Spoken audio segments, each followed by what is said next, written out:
Ayun, Kuya Noel, magandang gabi. Magandang gabi po sa inyong lahat. Magandang umaga, Pilipinas. Winnipeg, kumusta na po kayo? Ayun. Good evening. Bago tayo magsimula, Sige, Kuya Noel. i-acknowledge mo natin ang lupain kung saan tayo naroon. The city of Pegwatch acknowledges that we are on Treaty 1 territory, the traditional gathering place of the Anishinaabe, Cree, Oji-Cree, Dakota, and Dene people, and the traditional homeland of the Métis people. Every time we acknowledge this truth, we have an invitation and an opportunity to reflect on what we do and what we can do to make Manitoba a better place for everyone who lives here.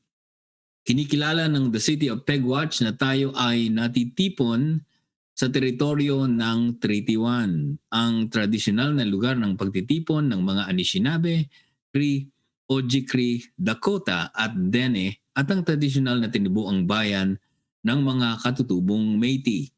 Sa tuwing kinikilala natin ang katotohanan ito, meron tayong isang paanyaya at isang pagkakataon na pagnilayan ang kung ano ang ating ginagawa at kung ano ang dapat nating gawin upang gawing isang mahusay na lugar ang Manitoba para sa lahat ng mga naninirahan dito. Magandang gabi ho uli sa inyong lahat.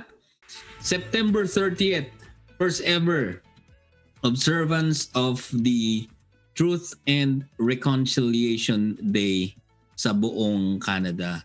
How did you celebrate that special day, Tito Aldous? Ayun, magandang, very memorable po yung occasion, yung date na po niyan. So, by showing support, no, tayo po yung nagsuot po ng orange necktie. So, ginawa po namin 1 month po yan sa trabaho. At the same time, may ribbon pa kaming orange po sa aming suit. Ayan. Yung pagkilala natin sa Yes. mga naging biktima ng residential schools na lalong-lalo na dun sa mga natagpuan po na bangkay sa Kamloops at sa iba pang mga lugar dito sa Manitoba. Well, in fact, Tito Aldous, yung aking kapitbahay, I would like to shout out Arlene, give a shout out to Arlene Bigfoot. She is an Aboriginal, kapitbahay ko siya, and we were talking about the observance of the Truth and Reconciliation Day.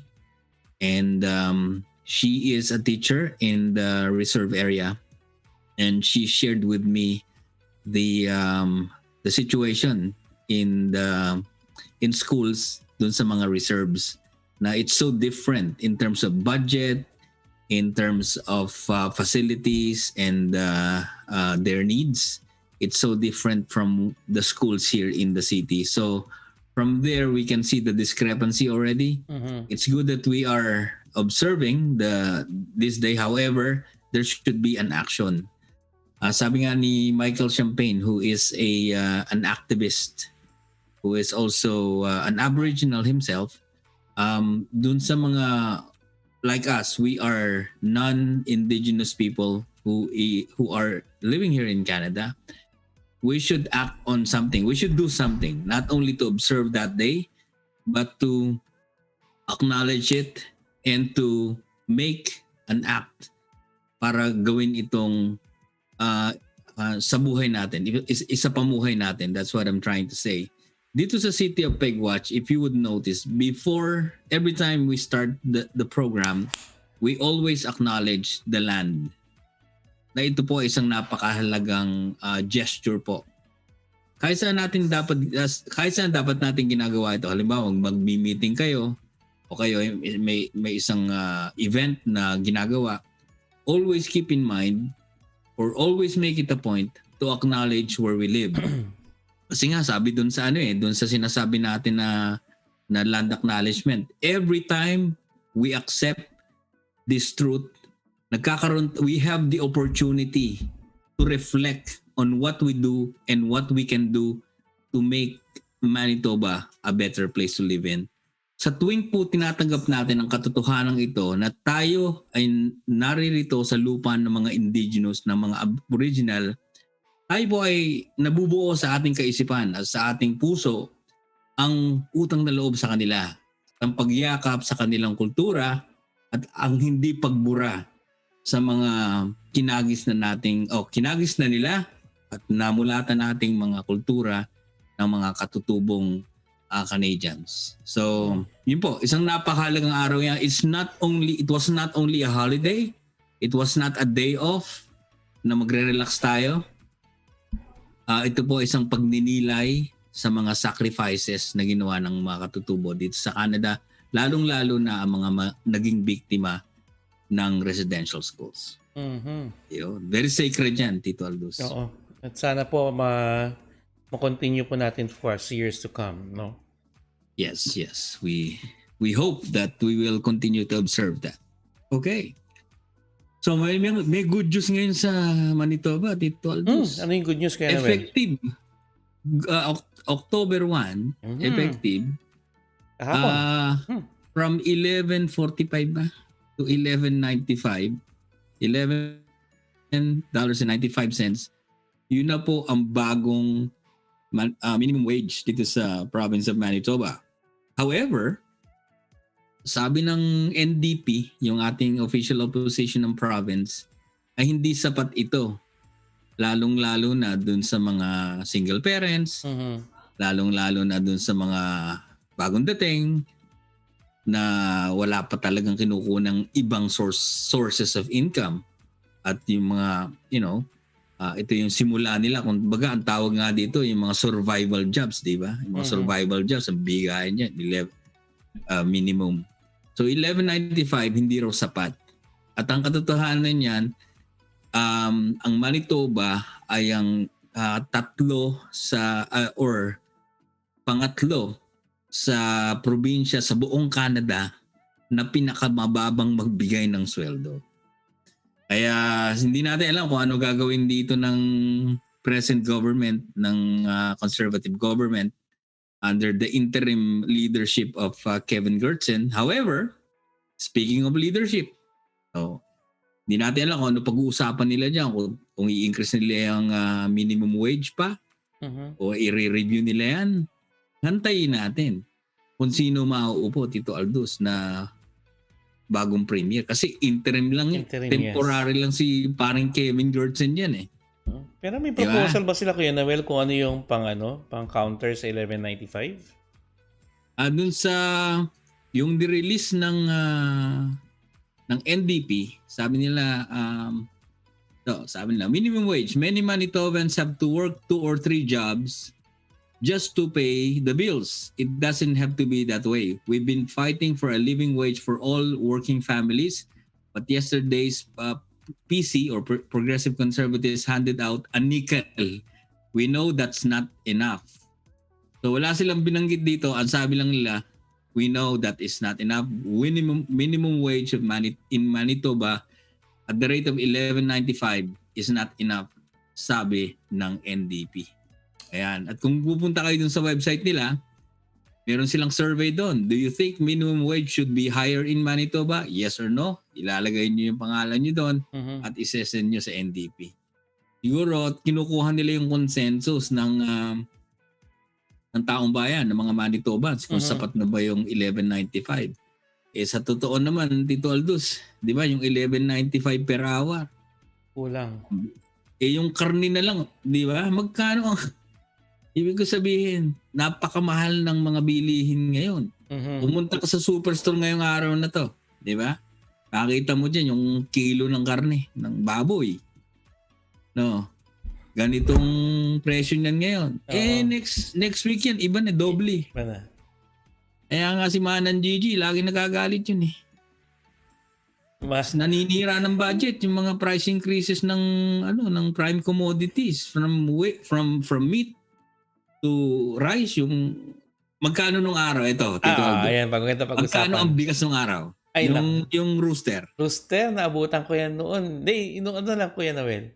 Noon mag-grocery ka, puno ang cart mo sa superstore, 100 pa lang. Magkano budget mo na? Mga 100, 120, masaya na yan. Marami na yan noon.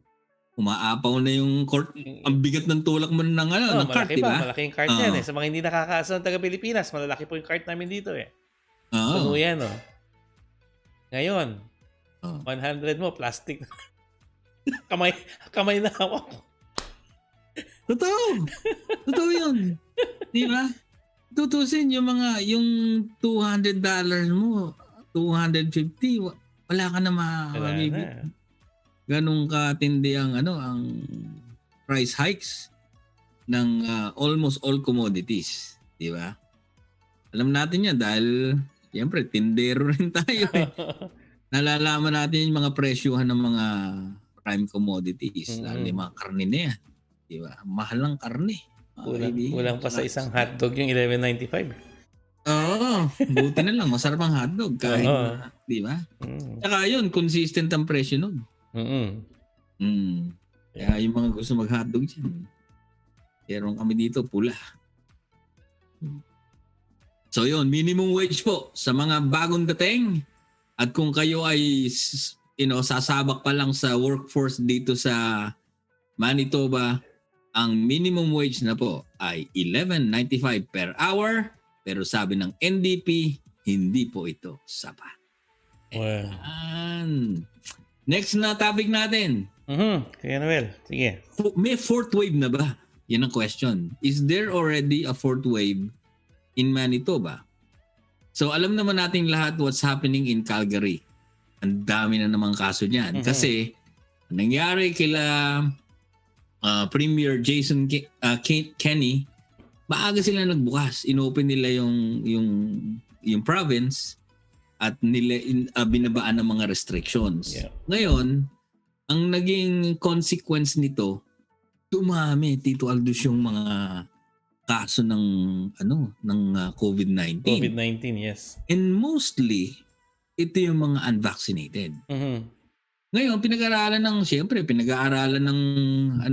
ng different provinces of what's happening in their neighboring provinces. Ngayon, ito lang Biyernes, nagpalabas ng bagong, hindi naman warning, kundi paalala sa mga Manitobans, si Dr. Rusin, na magkakaroon tayo ng restrictions na naman. Pero hindi po ito closure. Ito po ay, sabi nga dun sa headline ng CBC, Manitoba rules target gatherings involving unvaccinated people. So, ang target nito, ito maraming tumataas ang kilay, maraming nagagalit. Maraming nagagalit. Lalong-lalo na yung mga hindi vaccinated. Kasi ang target ngayon, yung mga unvaccinated. Kasi, base rin sa stats, ang mostly, ang mga nagkakasakit ng COVID-19, those who are unvaccinated. Which makes sense. Where do you apply the restrictions? To the vaccinated or to the unvaccinated? Of course, you will set the restrictions para ma-solve dun sa mga nagki-create nito. So may mga iba na choice nila by religion, choice nila by themselves, it's their personal choice not to be vaccinated. At alam naman natin, yung isang city councilor, sa Winnipeg, na-interview na natin several times, si Vivian Santos. Councilor natin yan dito dito sa Point Douglas Ward. She was removed from the Executive Policy Committee of the City of Winnipeg Council.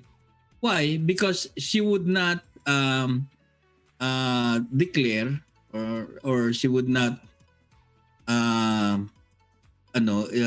niya sabihin in public. She doesn't want to divulge whether or not she is vaccinated or not. So, ibig sabihin nun, 1 plus 1 equals 2, hindi siya vaccinated. Di ba? Kasi wala siya ma-prove na hindi niya ma-declare in public na siya ay vaccinated. So, ang ginawa ni Mayor Bowman, she was removed as a member of the EPC. Konsehala pa rin po si Vivian Santos. However, hindi na siya dati siyang deputy mayor as far as I know, or assistant deputy mayor or something. However, dahil po doon, siyempre, kayo nasa gobyerno Diba? Sundan nyo. Halimbawa, si Dr. Rusin. Isipin mo na lang, si Dr. Rusin, tuwi-tuwi na every now and then. He is the face of COVID-19, di ba? Tapos malalaman, hindi pala siya vaccinated. It doesn't make sense. Katulad din nung conservative government. Kaya sila napupulaan ng NDP. Ang NDP sinabi, lahat ng MLA caucus members namin ay vaccinated. Period. Ang conservative, meron sila dalawa. Tito Aldous, hindi ako dalawa na hindi ibigay yung pangalan, who are unvaccinated or who do not want to declare in public that they are vaccinated or not. Ano ibig sabihin kung kaya mo? Ibig sabihin, hindi ka vaccinated. Yeah. So, they're teaching, they're not doing what they preach. Yun ang masama doon. Di ba? Kaya yan, ano yan kumbaga, ang nasa, kasiraan din yan nung kung sino yung leader mo. Kataon ngayon, dati si Brian Pallister. Siguro siya nag-resign dahil doon sa mga issues na ganon. At the same time, may pressure din yung mga ibang mga conservative. So, yun. Kaya kung kayo, we respect all of those who are unvaccinated. However, it's your choice. Di ba? Nakikita naman natin ngayon, dumadami yung mga cases. And those cases are mostly, those are people who are unvaccinated. So, think about it, di ba? Sabi nga we respect everyone's rights. Kaya lang isip-isip din pag may. Na-filter na sila. Oo.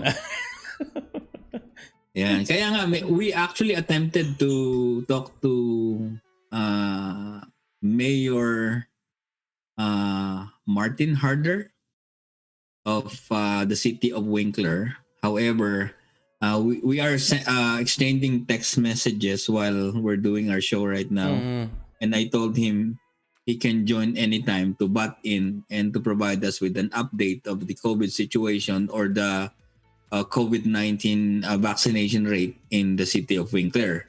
So, as all of us or most of us may know, most cases of COVID-19 are not actually in Winnipeg, but most of them are in the southern part of Manitoba, particularly in Winkler.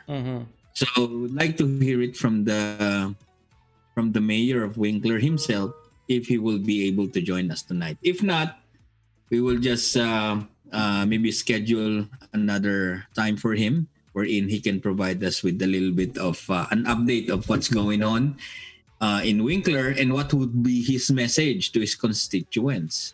Because we don't want to have another wave in the province. We don't want another fourth wave, Tito Aldous. Where all restaurants will be closed, all establishments will have a lineup. Imagine that. We don't want to go that route again. Di ba? Biruin mo, magwi-winter, pipila ka sa superstore. Sa labas. Sa labas. Yan ang pinakamas. Ano dyan? Yeah. Isip lang tayo. May pros and cons pa rin. Kikita naman yung mga online seller na naman. Ayun, online seller. Kumbaga, diskarte, di ba? Yeah. Diskarte. Kung mag-close na naman tayo dahil marami nang tumataas na naman ng COVID-19 cases, then we will do, mag-ano tayo, gagawa tayo ng paraan to continue our business. Speaking of business. Kuya Noel. Saan ba masarap ang bagnet? Ay, naku, sinabi mo, Kuya Noel. Jeepney Restaurant, Kuya Noel. Pinakamasarap na bagnet. Dito sa may Inkster yan no? Yung bagnet, Tito Aldous, ito specialty to ng ninyo no? Sa north. Sa norte. Sa Ilocos, no? Bagnet. Masarap na masarap. At maraming may kare-kare bagnet. Yan sa may jeepney. Kung gusto niyo may sabi mo, Kuya Noel, fusion ba yan? Fusion. Kung baga may twist. Yung kinakain yung ethnic na pero may twist siya. Alam mo, speaking of bagnet, pinanood ko dati isang interview kay Amy Marcos, no? Sabi niya, alam mo itong mga kasi Ilocano siya, Ilocano si Apo Hindi naman totoo mahilig sa gulay ang sabi niya, mga Ilocano. Sabi nag-interview, bakit? Tinamoy bagnet. Ang laki ko doon na. Ng baboy. Kunyari lang yun. Kunyari lang mahilig sila sa sa gulay. Pinakbet. Pero ang totoo nun, yung bagnit na yun, yun talagang gusto nila. Sabi gano'n.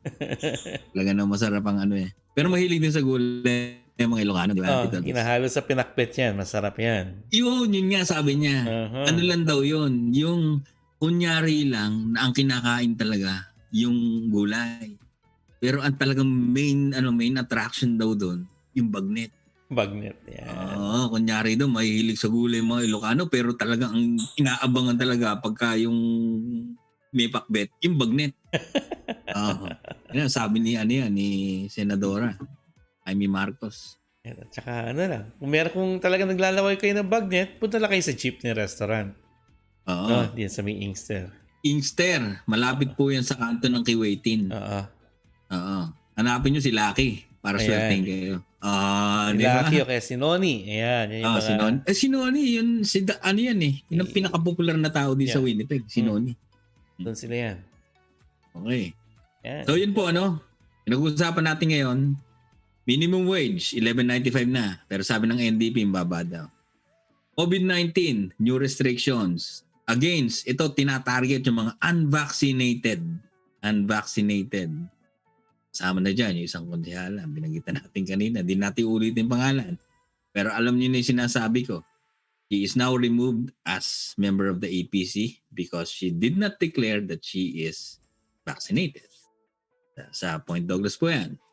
Pangatlo, yung nangyayari ngayon sa southern part of Manitoba, especially in Winkler area, in city of Winkler, where there are many cases of COVID-19. So, anong ginagawa ng mayor? Anong ginagawa ng mga city officials? We do not know. That's why we reach out to the city mayor of Winkler, Martin Harder, and maybe later on this week, we'll be having him as our guest. At bago tayo tumuloy dun sa guest natin ngayon, interview natin, si Shelley Glover. Oh, yan na. Si Shelley Glover, tumatakbong leader yan ng conservative. Kalaban niya si Heather Stephenson. Nagkaroon sila ng debate last week wherein former mayor, the first ever and still the first ever mayor ng Winnipeg, si Susan Thompson, was the moderator herself. Heather Stephenson versus Shelley Glover. So, naka-meeting natin si Shelley Glover 2 weeks ago sa Euclid Community Center with other Filipino community members. And we were approached actually by the camp of Shelley Glover kung pwede raw siyang mag-guest dito sa programa natin. Sabi nito naman, tatanong ko muna kay Direk. Siyempre. Sabi ni Direk, basta tayo, wala tayong political affiliation. So, we interviewed Wab Kinu, we interviewed Kevin Lamro last week. And next week, hopefully, we will be having Shelley Glover herself to tanungin natin siya. Let's hear it from Shelley Glover on what are her thoughts if she will become the premier of Manitoba, the first ever female premier, no? Bakit siya tumakbo? Why did she suddenly not suddenly but why did she decide on running to be the leader of the Progressive Conservative Party of Manitoba? Diba? Dati po siyang pulis. At hindi ko alam, nung nag-meeting kami niya nung 2 weeks ago, nung ko lang nalaman na siya ay isang Métis. At tutubo rin pala yan si Shelley Glover. So, tatanungin natin siya ano yung kanyang thoughts about the participation of indigenous leaders in local governance. Not only in local governance, but the whole of Canada. Kung ano yung role nung dapat na makita sa mga indigenous people. So, it's gonna be a very interesting discussion with Shelley Glover as we confirm that her guesting in our show next week. So, yun po yung mga aabangan natin, no? Exciting yan, Kuya Noel. Ngayon naman, eto, maraming yung mga nalilito Kung Kayo na rin. paano ba ang diskarte pagka ikaw ay bibili ng bahay. Oh. Kaya yung halimbawa ay ikaw ba pupunta sa bangko rekta? Mag-aano ka maghahanap ka ng best rates. Yung Diba? pre-approval. Ang tawag nila. Pre-approval o kaya maghahanap ka ng magandang rates na mababa. Dahil ngayon medyo mababa pa eh. Mababa Kaya ngayon. nga parang pancake ang magbenta ng bahay dahil sa bilis, dahil mababa ang interest na. Ngayon, may mga advisors dyan sa market na sila ay nagtuturo sa inyo kung paano ang mga diskarte. Di ba? At ngayon, ito yung bago nating segment. Ito yung tinatawag na ano nga ba ito?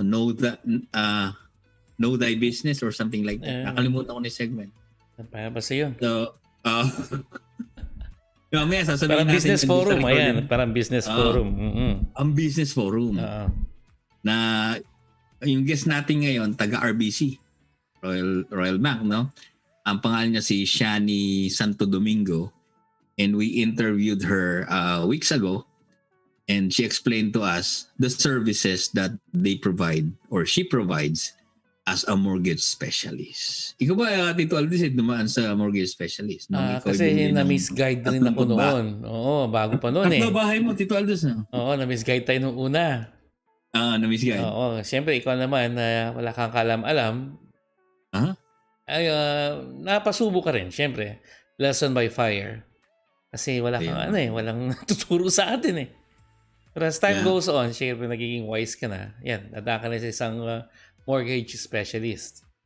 Papaliwanag niya lahat. Yung mga pros and cons, pagkuha ng mortgage insurance, the best rate. And so mahalaga talaga yung meron kang kinakausap na mortgage specialist na Tito Aldis. At yun nga lang, tawag doon, libre po ang serbisyo po nila. No need naman kukuha kayo agad-agad sa kanya, sa bangko, no? Ng kanyang ino-offer na produkto. So, pwede kayo mag-shop around. Pero naman po yung nagtatrabaho ng mortgage, dyan yung parang mga ahente, no? Na maraming bangko. Ayan, marami po yan. Broker naman siya. Yan, mortgage broker. Kumbaga sa halimbawa yung mga broker, yun yung naghahanap ng best rates eh. Correct. Meron siyang, siyempre, nangungumisyon sila. However, ang maganda sa kanila, sa mga mortgage broker, nagsha-shop around on your behalf. Yeah. Pupunta sa, halimbawa, credit union, commercial bank, maghahanap ng magandang rates, tapos yun ang ibibigay sa'yo. Hindi yung, it's your choice. Kung maganda relationship mo nung banker mo at maganda na yung interest, go for it. However, meron din kayong option na pumunta sa mortgage broker para mag-shop around on your behalf to get the best rates. So it's up to you. Yun po yung mga lalo na sa mga bagong dating at mga yung mga first time home buyers, that's your option. That hindi kayo naka-restrict lang sa isang option na kumbaga dahil doon kayo nagbabangko doon na kayo magmo-mortgage. Hindi po ganoon. Iga-guide, marami dyan sa market na competition nga yun. It's a free enterprise and then you choose what's best and what best suits your needs at yung kakayahan nyo. Ayun, para na akong mortgage nito. Baka mamaya magbenta ako dito. Magkamala kang mortgage broker, specialist. Shout out muna tayo. Si Maria Salceda. Maria Salceda po, isang napakagaling po na advisor. Yeah. Mahirap baka ma-technical tayo na naman. Oo nga, yari tayo yan. Anyway, we will show you our interview. Maiksi pa buho ko dito sa interview na to. Pero ito, hindi luma ito. Kumbaga, bagong gupit lang tayo niyan. So we will show you our interview with Shani Santo Domingo of mortgage specialist of Royal Bank of Canada in our segment called Know Thy Business. Know Thy Business. Naalala ko. Ito na po, mga kaibigan. Nood na po tayo. Ayan. Sige. So good evening, everyone, and welcome to the City of Pegwatch. Tonight we have a new segment. It's called Know Thy Services, wherein we will feature people who are experts in different areas such as banking, insurance, mortgage, real estate, educational plans, investing, and many more. Our guest for tonight, itong kauna-unahan nating guest for this segment, is Shani Santo Domingo. She is a mobile mortgage specialist of Royal Bank of Canada. Thanks for being here tonight, Shani. Thank you so much. I'm so excited and very happy that we get the opportunity to just let our kababayan knows what we're able to offer and help them out with. Perfect. So first of all, you're Tito Aldous. Oo nga, text na kita eh. Mali na i-share natin. Ayun. So balik tayo, no? Okay. You know what? We have Martin Harder who is joining us. So we are cutting off the our interview for now with Shani Santo Domingo, and we would like to welcome in our show the mayor of the city of Winkler, who will be joining us tonight to share to us, our audience, the updates and what's going on in the city of Winkler. Mayor Martin Harder, are you online right now, sir? I am. Can you see me or can you hear me? No, I can hear you, but we cannot see you, sir. Okay, well then I better connect my video. There you go. Good evening, sir. And sorry, I apologize. My name is Noel. I was the one who left you a message. A very short notice. I know it's I know it's Saturday and you should not be working. It's a weekend for all of us. But by the way, the other screen there, that is Tito Aldous Guzman, and our show is called The City of Pegwatch. Most of our viewers are obviously from the Filipino community, Filipinos, and of course, we would like the objective of this program is to inform, educate, and engage the viewing public of what's going on in Manitoba, in Winnipeg, what's going on in Canada. And we all know, Mayor, that we are not scared, but we are being cautious of what might happen in Manitoba if there will be a fourth wave. Right. And we all know that most of the cases, or some of the cases of COVID-19, are in the southern part of the province, particularly in your area. I would like to hear from you on the situation in Winkler. Can you tell us what's going on there in the city of Winkler, sir? Well, the interesting thing is most of the cases aren't in this area. We've received the most targeted recognition, I guess. When I look at the Steinbach Hanover area, certainly they have way more cases than we do. Winkler is sitting right now at 22 cases, and although we'd like there to be none of them, but yet at the same time we know that's what it is. We also fully recognize that we have a fairly low population base of vaccination rate. I think primarily the rural part of southern Manitoba is probably predominantly that way. I found an interesting thing this week. We just happened to change our own address this week. And I was in the post office and somebody was changing their address and said, "Oh, I won't be Winkler anymore. No, you're going to be Schanzenfeld, or you're going to be Rheinfeld." And I want you to know that we have roughly 4,000 people living in Rheinfeld and Schanzenfeld with a Winkler address. So first of all, we're concerned that we are being targeted because of low vaccination rate, which isn't necessarily really real from Winkler.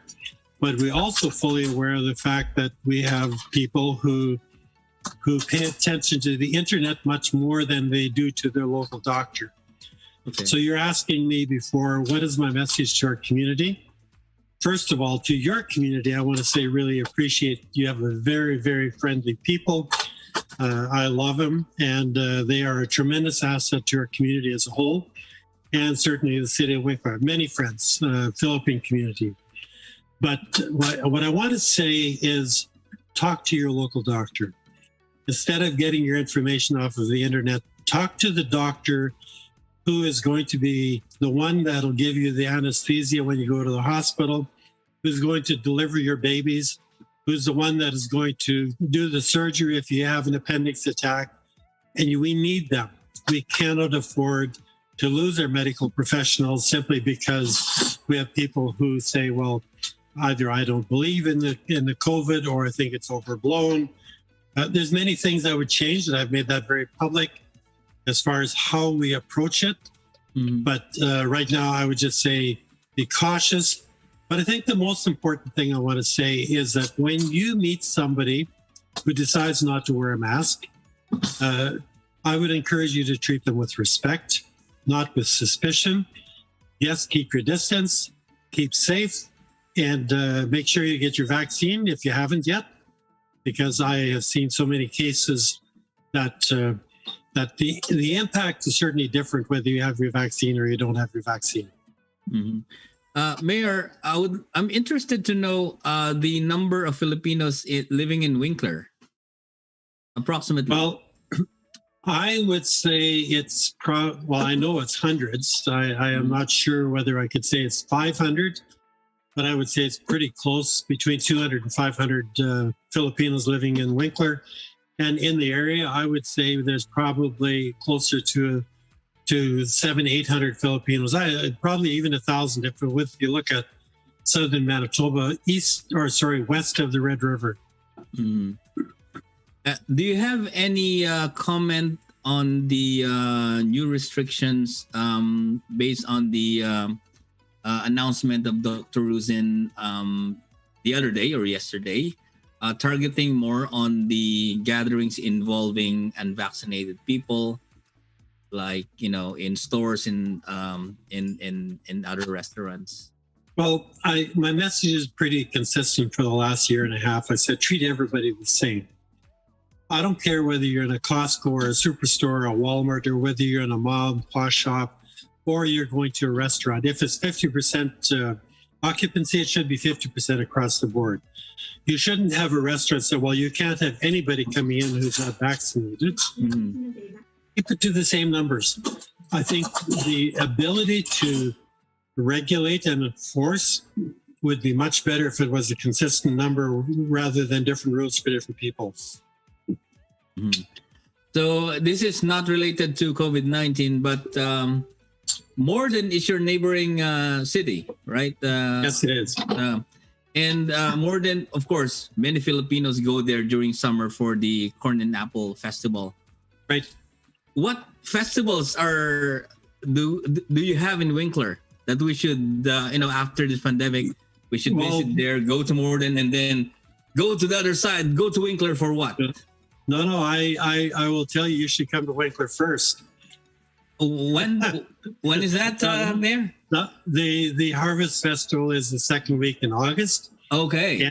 And the other thing that is very interesting, and especially now with the COVID putting a lot of stress on people, we have so many beautiful parks. We have the Discovery Nature Sanctuary. And really, for me as the mayor, because of the amount of stress that is on, my wife and I have spent hours in the Discovery Nature Sanctuary just enjoying the solitude of the area. It's a wildlife sanctuary where there's lots of birds, there's lots of different species of plants and animals, and there's walking paths and bridges, and it's a really beautiful place to be. And the other one we have is the Bethel Heritage Park, which commemorates our history. And it is a beautiful place. I'll say second to none anywhere in southern Manitoba. And most recently, we built the brand new Meridian Exhibition Center, which is an indoor soccer, which you guys like, and also a skating rink and a walking track. And the only problem is right now is we can't be open to everybody, but the time will come.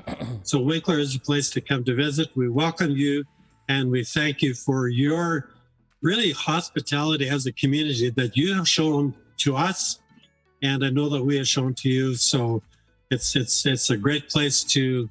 We have 80 different countries represented in Winkler. Wow. So we're fairly multicultural. You are like a United Nations city of Winkler. We are United Nations, and we get things done, and we are determined that we're going to get through this. And Wickler will again show that they're very hospitable and they're very generous. And we have the biggest business group, industry that's anywhere in southern Manitoba, and the jobs are plentiful. Very good. We have some audience here who are actually entrepreneurs, who are owners of restaurants. And maybe, think about Winkler as an opportunity to open a Filipino restaurant or Asian restaurant where you can serve. We have an East Indian restaurant. There we you have a go. German restaurant. We have we have one Filipino restaurant. That's right. Yeah. So it's we have a store. and absolutely, and we have a store too that sells Filipino food. And what is that store called, Mayor? If you can remember. Oh dear, my mind draws a blank. Sorry. Is it the one in the Junction area?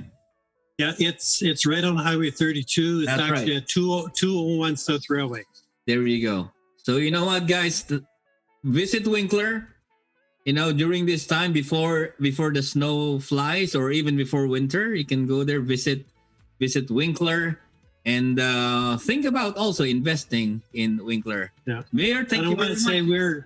Go ahead. we don't have the plague here. Let's put it that way. Not everybody is not vaccinated. We have very pleasant people, and we welcome you to come. There you go. And we all hope that this pandemic will end soon so that we can Absolutely. enjoy the beauty of Manitoba and its friendly people, the friendly Manitoba. Absolutely. There you go. Great Mayor, chatting. Have a great night. Thank you very much. Miigwech. Mabuhay. Thank you very much. Thanks, Bye Mayor. now. All right. Ayan o. Ayun. Kita nyo na yan. Isang tawag lang natin kay Yorme, Brad. Bilis, ano? Oo. Usap lang natin kanita si Mayor. Actually, nag-leave lang ako ng message sa kanya and then he texted back. Mhm. And then before he joined us, he asked us what will be the questions, di ba? Sabi ko naman, general questions lang on update about what's happening in Winkler. Yeah. So naunsyami na naman yung ating interview ni Shani. Sorry, Shani. Kasi alas 9 na. Oo. Titirahin na lang natin yung No Die Services Next segment. Mali pa ako ng share. Na-share ko yung kabilang desktop. Mhm. So i-set na lang natin yun next week, Shani. May mga taga-Winkler na dito, Kuya Noel. Si Robert Louis Bondoc, taga-Winkler yan. Ay, taga-Winkler. Oo. Yung mga shout-out sa lahat ng mga nanood na taga-Winkler na. Fresh from Toronto Ayun yan very good daw kayo. Sabi ng mayor nyo, yung mga Noipi. Noipi. Na mga Winkler. Sa Winkler, lahat ng mga Pilipino, very good. Ayo ay hindi mga pasaway. Yeah. Sabi ni Especially the Winkler. Bondoc family. Yan. Very good yung mga yan. Very good daw kayo. Tapos, magtayo na raw kayo, jeepney. Magtayo ka na raw ng restaurant sa Winkler. Winkler. Mhm. Tayo doon na hindi naman malakas kundi chika natin si Yorme doon. Mhm. Ayos. Ayun. Baka Ayun, pwede Mayor doon. Kuya ng- Noel, sa segue lang ako. Baka pwede tayo Sige. mag-branch out sa Winkler. Yung 204 Manitoba Healthcare natin. Ano? Madalin. Nako. So, kakausapin natin si Yorme Oo. kung pwede tayong mag-supply ng mga nurses, healthcare aides, respite Mhm. sa Winkler, Sa Winkler. sa Southern Manitoba. Mhm. So, kami po ni Tito Aldous ay naghahanap ng nurses, registered nurses, LPN, HCA, healthcare aides, certified, at respites, tsaka yung mga Panyon. companions. Yung mga respites and companions, wala pong license na kailangan yan. Yung mga bagong dating dyan, na kung kayo ay merong experience sa Pilipinas bilang nurse o healthcare aide or caregiver that is sa Middle East o sa Europe, nagpunta kayo rito, wala pa kayong trabaho, gusto nyo mag-respite or companion, tawagan nyo lang po si Tito Aldous o email nyo ang info@diverseindustries.ca. Ayan. Dahil po ngayon, nagre-recruit kami ng mga empleyado. Yung mga nurses, HCA, respite, healthcare aid, yun po. pang full-time, pang part-time, kung ano po yung gusto po ninyo. At ang aming rate is very, very generous po. Ay, oo. Tsaka independent contractor kayo. Independent. Kumbaga, buo ninyong matatanggap yung sahod nyo. Yan. Ayun. May trabaho na kayo. Opportunity. Apply na. Apply na. At andun po yung aming telephone numbers and email address sa baba po ng ating screen. You can shoot us an email or call us for your any inquiries about that. Job opportunities sa mga nurses na gustong pumikap, di ba? Mga nag-iipon yan, di ba? Alam mo, yung mga nurses ay maraming lahat yan may full-time job eh. However, kung gusto nyo pumikap, ito, maganda to, lalo na pagka out of town. Ay, Ayun. doon kikita OT na tayo, Kuya Noel. 9:02 na. Oo nga, oo. Tara naman. Tapos na naman. Tapos na naman. Serve na si mortgage next week. Oo, talagang active si Mayor Harder eh. Di ba? Would like to thank Mayor Martin Harder of City of Winkler for guesting tonight. We thought that you will be in next week, but you joined us. You were able to join us tonight and to share your message to your constituents in Winkler. Na maganda yung message niya. Kumbaga, nirerespeto niya yung mga hindi nagmamask, nirerespeto niya yung mga desisyon ng tao, pero pinopromote niya pa rin yung kaligtasan ng lahat. At yung kaligtasan ng nating lahat ay magagawa lamang kung tayo ay magde-decide na magpaturo. Amen, Kuya Noel. Alright. Ayos. Thank you. Sige. Ayun na po. Ito po si Kuya Noel. Kasama si Tito Aldous. Dito lang po sa Kuya Noel and Tito Aldous Show. Alright. Thank you po. Buhay.